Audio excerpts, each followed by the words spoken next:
저주에 대한 처방술로서는 저희들이 우리나라 사례는 잘 못 봤습니다만, 이제 주로 그 반대로 또 상대방에게 저주를 걸므로써, 이제 상대방의 오히려 위해를 가하는 그런 방법들이 중국 기록에서는 봤었는데, 우리나라에서는 반대로 어떻게 하는 거는, 잘 보이지 않습니다. 근데 동의보감에 보면은 이제 주로 약재를 먹는 걸로 되어 있습니다. 그래서, 동의보감은 명색이 그래도 의학서적이기 때문에 그런 저주로 말미암아서 병이 걸린다는 것은 인정을 하지만은 그 낫는 방법은 주술 종교적인 방법이 아니고 어디가냐 탕약을 먹는다든지 뭐 이런 방법으로 해서 여러 가지 약초를 먹는 방법들이 제시가 되어 있는 걸로 봤습니다. 그 고의 경우에는 중국의 경우에 이 사료들이 보면은 중국의 사료가 많아서 그 말씀을 드립니다만 내가 이제 고를 만약 만들어 가지고 내가 가지고 있는데 정기적으로 뭐 3년이면 3년, 몇 년에 한 번씩 이 사람을 내가 다른 사람을 해치고 다른 사람을 죽이지 않으면 그 고가 나를 갖다가 해친다는 겁니다. 그래서 이 고를 갖고 있는 사람은 남을 해칠 뿐만 아니라 자기도 항상 고에게 죽음을 당할 수 있으니까 그걸 방어하는데도 뭐 신경을 써야 된다고 하는 그런 기록은 봤습니다. 그런 걸 많이 나오는 것 같습니다. 그 주술에 사용하는 그 물건에 대해서는 그냥 제가 분류라고만 이제 말씀을 드리고 있습니다만은 이 조선시대 기록에 제일 많이 나오는 것은 첫째는 사람의 뼈입니다. 사람의 뼈고, 그 사람의 뼈를 갖다가 이제 간다든지 아니면 사람의 뼈의 그 부분을 가져와 가지고 주로 이제 하는 방법이 땅 속에 묻는 거죠. 땅 속에 묻는 거고, 그걸 한자로 이제 매장한다는 매자에다가 흉이라고 해서 매흉이라고 그러는데요. 그래서 그걸 땅 속에 묻는데 아무 데나 묻는 것이 아니고 내가 저주하려고 하는 사람이 지나다니는 길에 묻는 겁니다. 그래서 아까 온돌 말씀을 드렸습니다만 온돌 속에 집어넣는 것이 나중에 그 동굴 개수 작업하는 그 기록을 보면은 제일 많이 흉물이 발견된 것이 온돌 속입니다. 그래서 온돌 같은 데는 그 사람이 자는 그 방바닥 밑에다가 있는 거죠. 그래서 사람 뼈가 이제 제일 많이 나오고, 그 다음에 그 조긴 사건 때 나오는 것들이 뭐냐 하면은 이제 그런 사람의 시적, 사람의 몸에서 나오는 물건을 그걸 솜에 묻혀가지고 이불이나 뭐 이런 데 넣는 거고요. 그 다음에 이제 많이 나오는 것이 동물입니다. 동물을 갖다가 해서 이 동물 가운데서 뭐 고양이라든지 뭐 개라든지 닭이라든지 뭐 이런 그 동물들이 나오는데 우리 기록에는 뭐 뱀은 잘 안 나오는 것 같아요. 뱀은 중국 기록에는 많이 나오는데 우리는 뱀이 안 나오고 주로 개, 닭, 또 말도 가끔 나오는데요. 주로 이제 작은 것이 개, 닭, 고양이 이런 것들을 죽은 시체를 이제 가져와 가지고 어떻게 그걸 묻고 하는 건 지나다니는데 땅 속에 그것도 역시 묻는 건데 아마 그것은 논리적으로 봐서는 뼈의 경우와 마찬가지로 뼈가 이제 사람이 죽은 뼈가 그것이 결코 좋은 물건이지 아니지 않습니까? 그러니까 그것이 가지고 있는 나쁜 기운이 상대방에게 이전돼 가지고 그 사람을 해친다. 동물의 경우도 그 동물의 나쁜 그런 기운이 전달돼 가지고 그 사람을 해친다. 이런 생각이 있었던 것 같고요. 또 동물의 경우 하나 또 더 있습니다. 뭐냐 하면은 그 사람의 띠와 관련되는 겁니다. 그러니까 이제 그 광해군 경우에는 광해군이 아니고 광해군인가 그 중종 경우에는 확실한데요. 왕의 경우에 왕의 띠가 돼지띠인 경우가 있습니다. 왕의 띠가 광해군이에요. 광해군도 그렇고 중종도 그렇고 띠가 돼지띠입니다.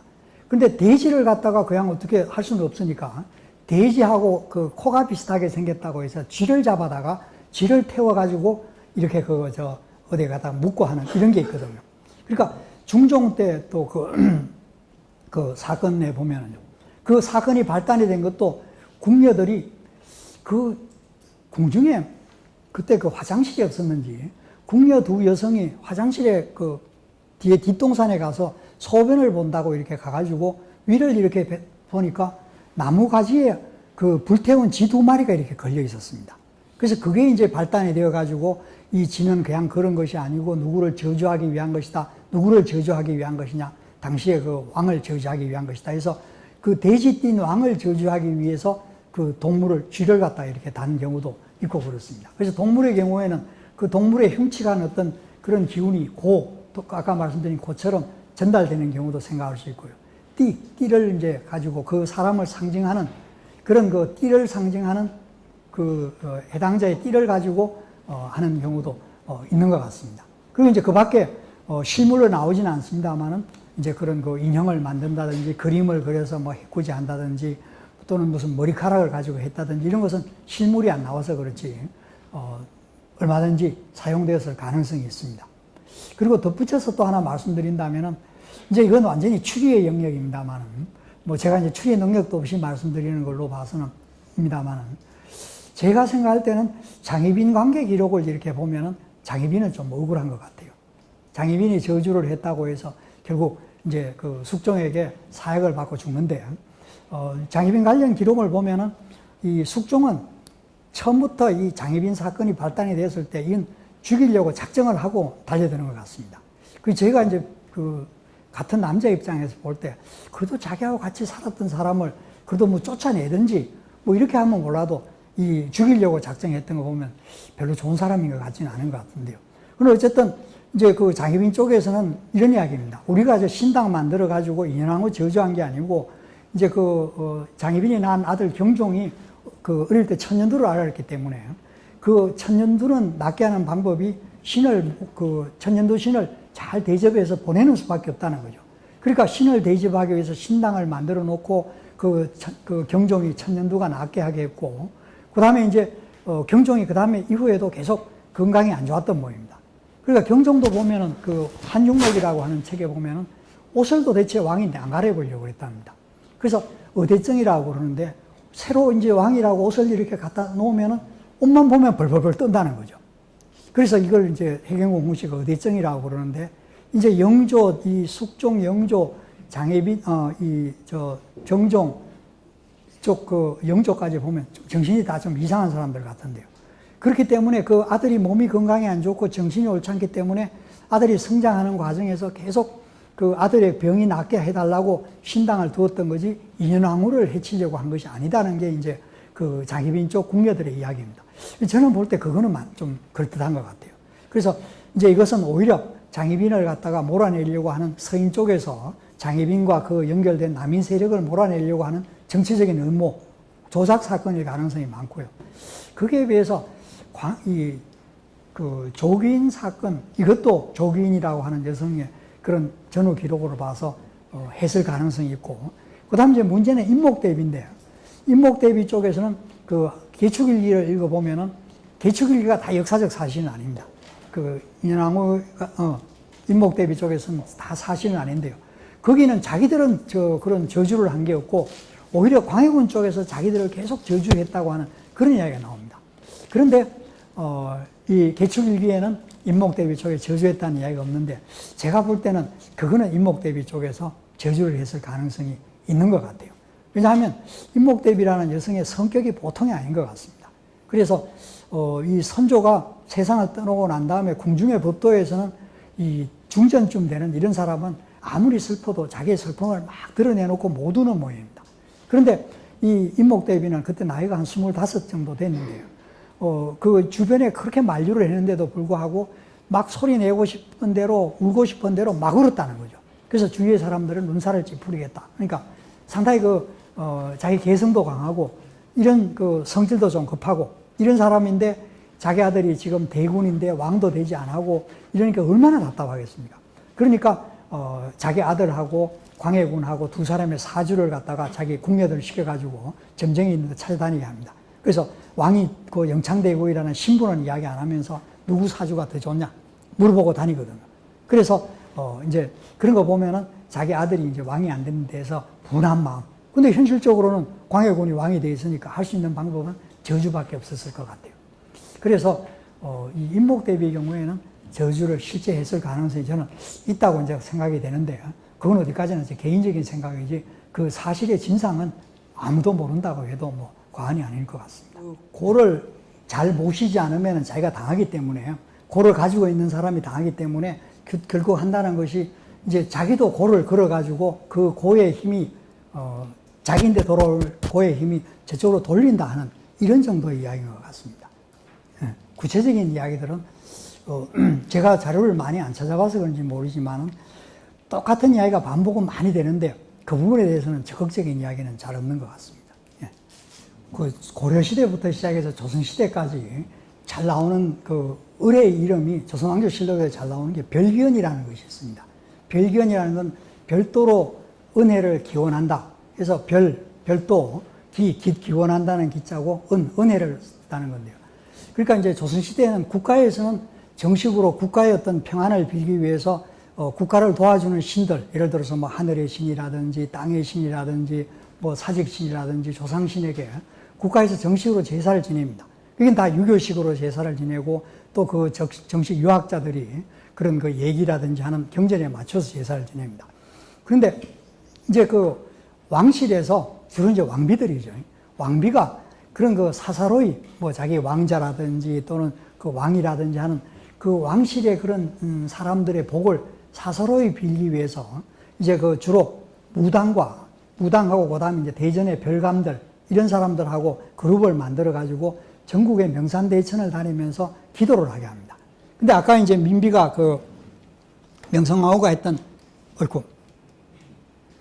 요 자료도 보면은 지역에 다니면서 어떤 산에서 배를 몇 피를 바치고 또 무슨 쌀을 얼마를 바치고 했던 이런 기록이고 어떤 신에게 뭘 바쳤다는 기록이 나오거든요. 그래서 이제 이걸 보면은 이것도 이제 별기원에 관한 자료라고 할 수 있습니다. 그래서 왕실에서는 별기원이라고 해서 전국 명산대천을 다니면서 자기 왕실 식구들의 어떤 무사 안녕을 빌기도 하고요. 경우에 따라서는 병이 걸렸을 경우에는 뭐 어이가 있고 다 하겠습니다만은 역시 굿에 많이 의존했던 것 같습니다. 그래서 의존을 했고 이 무속적인 방법에 의해서 비단 뭐 굿뿐만 아니라 무속적인 방법에 많이 의존했거든요. 그런데 그런 방법 중에 하나가 피방이라는 게 있습니다. 피방이라는 건 뭐냐 하면은 이제 병이 걸렸을 때 힘이 있는 사람 집에 가서 도망을 가 있으면은 그런 병을 일으키는 귀신들이 그 장군집이라든지 이런 데는 무서워서 못 들어간다는 겁니다. 그래서 장군집이라든지 이런 권력이 있는 사람 집에 뭐 도망가 있으면은 잡귀들이 못 범접한다. 그래서 전염병이 돌 때 그렇게 가 있는 경우도 있고요. 그래서 또 아니면 이제 궁중에서 병이 났다든지 뭐 일이 있으면 무당들을 불러가지고 했는데 그게 이제 기록에는 많이는 안 나옵니다. 그러나 그 무당의 예를 들어서 태종의 아들 가운데 막내 아들 가운데 성령대군이라는 굉장히 태종이 좋아하는 아들이 있었는데요. 그 성령대군이 결국 이제 병이 안 낫고 하니까 마지막에 구설합니다. 구설했는데 결국 성령대군이 죽습니다. 그러니까 이제 신하들이 그 구탄 무당들 전부 잡아다가 벌주라는 겁니다. 그럴 경우에 이제 성령대군이 그 아픈 과정에서 굿도 했구나 이렇게 알 수 있는 거죠. 그래서 궁중에서 이제 굿도 벌어지고 했던 것 같습니다. 그런데 지금 현재 무속 조사하는 분들의 그 연구에 의하면요, 이제 그 무당들의 그런 노래들이 보면은 지역마다 지금 몇 군데 그 서울 주변 지역의 무당 그룹들 따라서 이 무당 노래들이 좀 차이가 있습니다. 그러니까 이제 조선시대 서울에서는 조선시대는 원칙적으로 서울 안에는 무당들이 못 살게 되어 있습니다. 서울 안에 무당이 못 살게 되어 있는데 서울 도성 안에 못 산다 했을 때 서울의 범위가 어디까지냐는 문제죠. 근데 처음에는 보면은 서울 사대문 안에는 무당이 못 들어오게 했던 것 같습니다. 근데 왜 그러냐 하면은 중종 때 기록에 보면은 지금 청파동 쪽에 무당촌이 있었다는 기록이 나오거든요. 그럼 남대문 바로 나가면 거기가 청파동인데 그게 이제 무당촌이 있었던 걸로 봐서 무당이 이제 그 사대문 안에 못 살았던 것 같고 나중에 오면은 이제 서울의 범위가 성제심리라고 해가지고 그 성벽이 있으면 성벽에서부터 심리 바깥, 그까지가 서울이라는 겁니다. 그래서 서울의 범위를 성제심리라고 하는데 대개 성제심리 하면은 남쪽으로 치면은 한강 좀 못 갔습니다. 그래서 나중에 이제 무당들이 다 한강 너머로 쫓아내거든요. 그리고 또 저쪽에 이제 서쪽, 동쪽 다 쫓아내고 하는데 그래서 조선 후기에 오면은 무당들이 많이 산 지역들이 몇 군데가 있습니다. 예를 들어서 대표적인 것이 노량진 쪽입니다. 노량진 쪽은 이제 노들제라고 그래가지고 거기 또 왕십리 쪽, 뭐 이런 쪽, 서대문 쪽, 이렇게 해서 무당들이 사는 쪽이 있는데 그런 쪽에서 부르는 무당들의 노래를 보면요.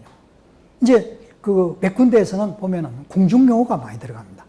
궁중용어가 많이 들어가고 어떤 데서는 궁중용어가 잘 안 들어가고 그냥 일상적으로 하는 그런 말들입니다. 그런 걸로 봐서 궁중용어가 많이 들어가는 그런 이 지역들의 그 무당들의 노래, 이런 걸로 미루어가지고 아마 그런 쪽의 무당들이 그 궁중에 가서 노래도 하고 이렇게 하면서 이제 아까 이야기하는 그런 자기들이 군무 행세도 하고 그랬던 거 아닌가 싶습니다. 그러니까 궁중에서 했던 것은 확실한데 다만 기록이 이제 풍부하게 나오지는 않는 것 같습니다. 그리고 이 아까 통명전 이야기를 했습니다만 창경궁 뒤쪽에 있는 정각이 통명전이거든요. 통명전인데 그 통명전은 대개 보면은 대비들이 거기 사시다가 세상을 뜹니다. 그러니까 거기서는 상을 많이 당했던 거예요. 그러니까 통명전에는 귀신 나온다는 얘기가 여러 번 나옵니다. 그래서 통명전에 있었더니만은 뭐 귀신이 나왔다. 귀신 봤다더라. 그래서 대비가 막 놀랐다더라. 이런 게 나온 거 보면은 궁중 내에서 귀신이 출현한다는 거에 대해서는 그 사람들도 깊이 믿었던 것 같습니다. 제가 설명이 될지 모르겠습니다만 궁중에서는 자관 구성 여러 가지를 했던 것 같습니다. 무당 명단 기록한 거는 지금 이제 그 강원도 지역에 무당 명단 기록한 것들이 있는데요. 그래서 그 문서로 이제 돼 있는데 그 명단은 뭐냐 하면은 세금을 걷기 위한 겁니다. 조선시대에 여성으로서 세금을 내는 사람이 누가 있었을까 생각해 보면요. 확실한 것은 여성으로서 세금 내는 사람은 무당입니다. 그래서 다른 사람들은 여성들이 뭐 기생 하면 기생은 이거는 천인들이기 때문에 그건 뭐 세금 안 내거든요. 근데 무당은 8천이라고 하지만은 실질적으로는 그 가운데는 양반집에 그런 그 사람들도 있고 하니까 무당들이 세금을 냅니다. 그래서 무세를 걷기 위한 그런 그 리스트로서의 명단은 있습니다만은 궁중에서 뭐 무당들을 관리하기 위한 리스트는 뭐 현재 있는지 그건 잘 모르겠습니다. 무속과 예술을 연결시키는 것은 아주 최근의 일이 아닌가 싶습니다. 그리고 그 무속은 그냥 그전에 예술이라는 그런 개념이 아니고 그냥 이제 잘 되게 해달라고 빌고 하는 이런 것들이었던 것 같습니다. 그리고 무당에 대한 기록들이 굉장히 산재되어 있는데요.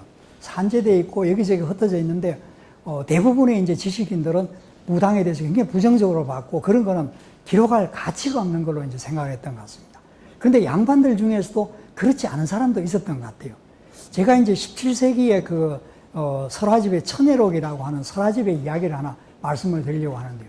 그건 이제 설화집이 한문으로 된 설화집이기 때문에 분명히 그건 양반이 있었습니다. 양반이 있었는데 그 이야기는 뭐냐 하면은 이제 조선시대 어떤 재상이 출근을 하려고 이제 아침에 일찍 의관을 정지하고 있었는데 옛날에 출근이라는 게 뭐 해 뜨면 가고 이제 그랬던 모양이죠. 그 출퇴근 시간에 대한 그것도 좀 재밌는 것 같습니다.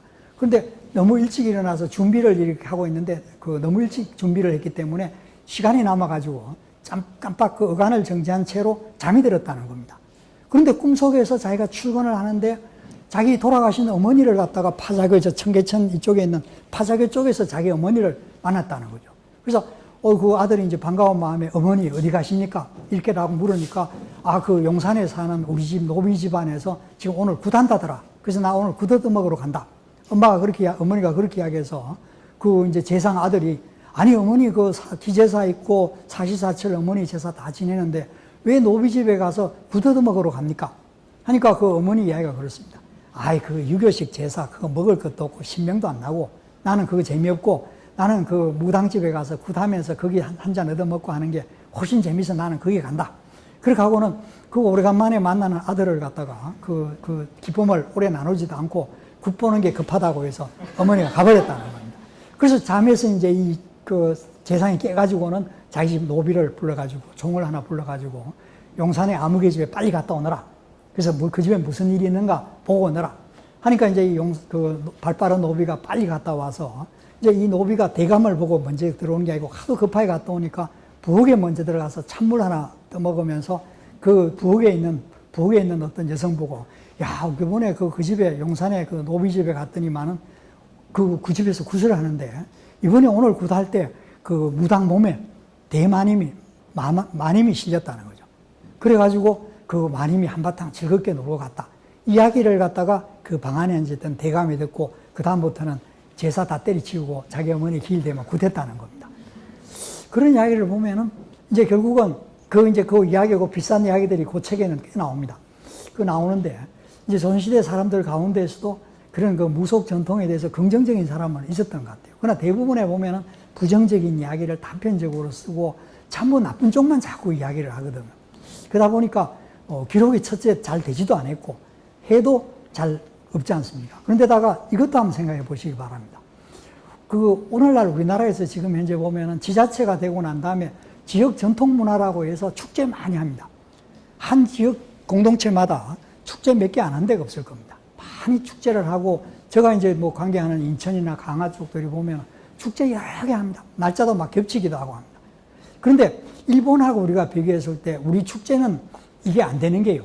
되게 그 축제들은 마을 굿이 많았습니다. 우리나라도 그렇고 일본도 그렇고 마을의 전통적인 어떤 종교적인 행사에서 나왔는데, 지금 우리나라에서는 그런 전통적인 마을 굿을 살려서 마을 축제를 한다면은 기독교인들이 가만히 있지 않습니다. 기독교인들이 다 그런 건 아닙니다만 굉장히 민감한 분들이 계시거든요. 그래서 뭐 강화도에 어떻게 저희 좀 관계할 때 보면은 어떤 연못에서 연꽃을 하나 키우는데 잘 키워졌다. 그래서 야, 강화도에도 연꽃이 잘 되구나 해서 그 연꽃을 갖다가 강화 군청에다가 앞에 좀 몇 개 화분에다 심었어요. 그래서 목사님이 와서 보시고 왜 불교 상징인 연꽃을 갖다가 군청 앞에 갖다 놓냐고 해서 난리가 났었습니다. 그러니까 이제 그분 같은 분이 아주 소수지만은 우리는 그 전통에 연결이 될 수가 없습니다. 그러니까 이런 것이 예를 들어서 유교가 들어오고 난 다음에 유교 딱 지상주의가 되고 성리학이가 아니면 다 쳐버리고 할 때 다른 건 살아남지를 못하거든요. 그래서 우리가 보면은 오로한 핫싱이라고 하는 이런 관념이 좀 있어서 그런지 그런 것들이 무속에 대한 배척이라든지 이런 것들이 굉장히 심하고 이러다 보니까 자연히 자료화되고 그것이 전성문화로서 남아갈 가능성이 없지 않는가 싶습니다. 그 일본은 지금도 보면 뭐 그런 맛절이 많이 하고, 또 일본 다녀보시면 온갖 군데 다 신사 있고, 뭐 도시에도 보면은 단모퉁이 돌아가면 신사 있고 그러지 않습니까? 그런 게 좀 우리하고 다른 것 같습니다. 그리고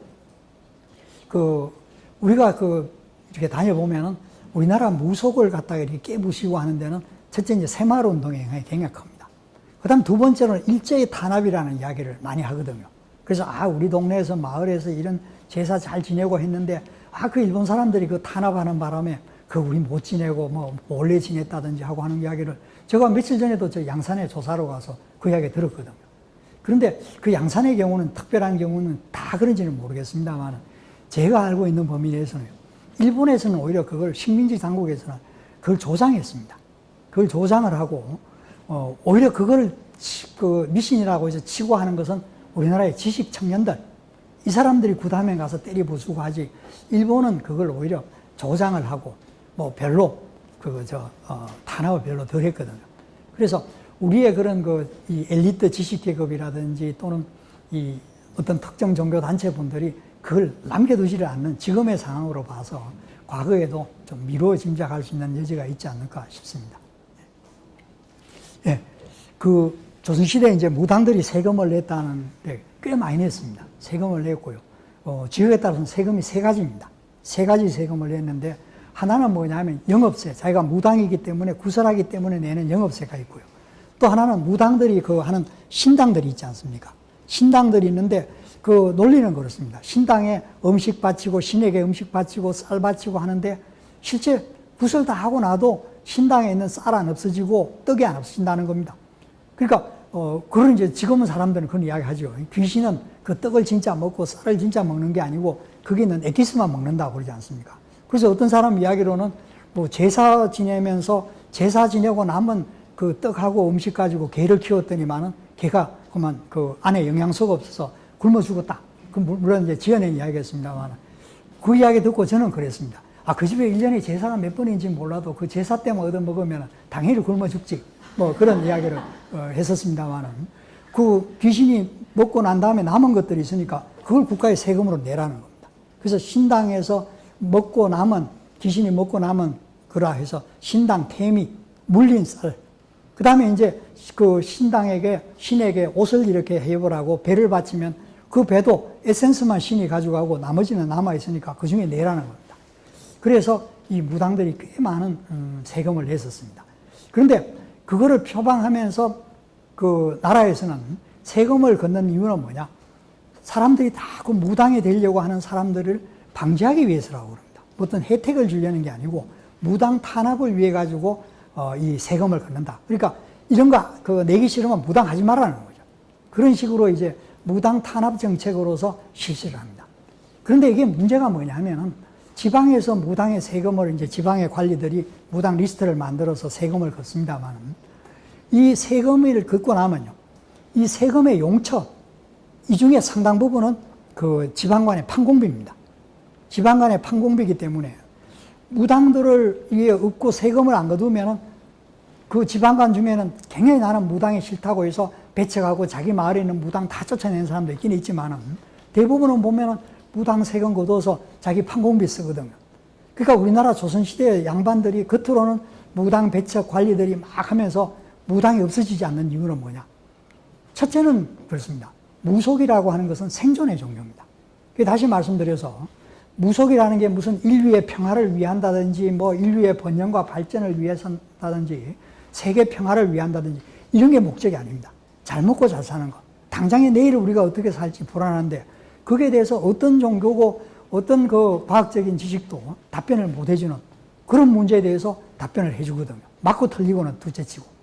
그래서 이게 이제 우리 생존에 필요한 정보를 제공해 주기 때문에 사람들은 거기에 솔깃할 수밖에 없습니다. 특히 자기가 어려운 처지에 있을 때 거기에 갈 수밖에 없습니다. 그러니까 옛날부터 그랬죠. 무당 이런 것은 과학이 발달하면 없어져야 된다, 없어질 것이다 라고 이야기했지만 지금도 안 없어집니다.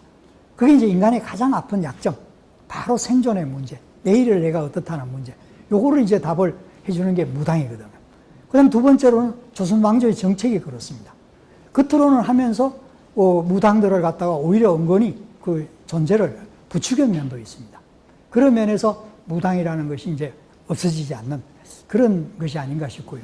뭐 끝으로 한 말씀 더 드리면은 제가 아까 그런 이야기를 했습니다. 우리나라 귀신의 특징은 뭐냐 하면은 이 위대한 인물은 위대한 인물이고 훌륭한 인물들도 많은데 그 숭배받는 신들은 대부분 공통성이 비명 행사했다는 겁니다. 예를 들어서 최영 장군도 그렇고 남이 장군 뭐 왕들로 치면은 사도세자, 공민왕, 뭐 명성황후, 민씨 이런 사람들이 무속계에서 널리 모셔지는 신인데요. 그런데 장군신이라고 해도 을지문덕 장군, 이수신 장군은 잘 안 모세요. 안 모십니다. 이수신 장군 모시는 무당도 있긴 있는데 잘 안 모십니다. 되게 한이 많은 신들이 모셔지거든요. 그런데 한에 있어서 제일 큰 한은 우리나라의 경우에 보면은 그 처녀들 결혼 못하고 죽은 처녀인 것 같습니다. 그래서 이제 우리나라에서는 처녀 귀신이 제일 무서운 귀신이고 거기에 비해서 일본은 처녀 귀신보다는 유부녀 귀신이 더 무섭습니다. 일본은 유부녀 귀신이 더 무서운 게 뭐냐 하면은 일본은 이제 가족 제도가 우리는 양자를 드리고서 그 같은 김씨 집안이면 김씨 누구의 먼 친척을 하나 데려와서 양자를 드리는데 일본은 그게 그 양자를 누굴 드리냐 하면 사위가 양자입니다.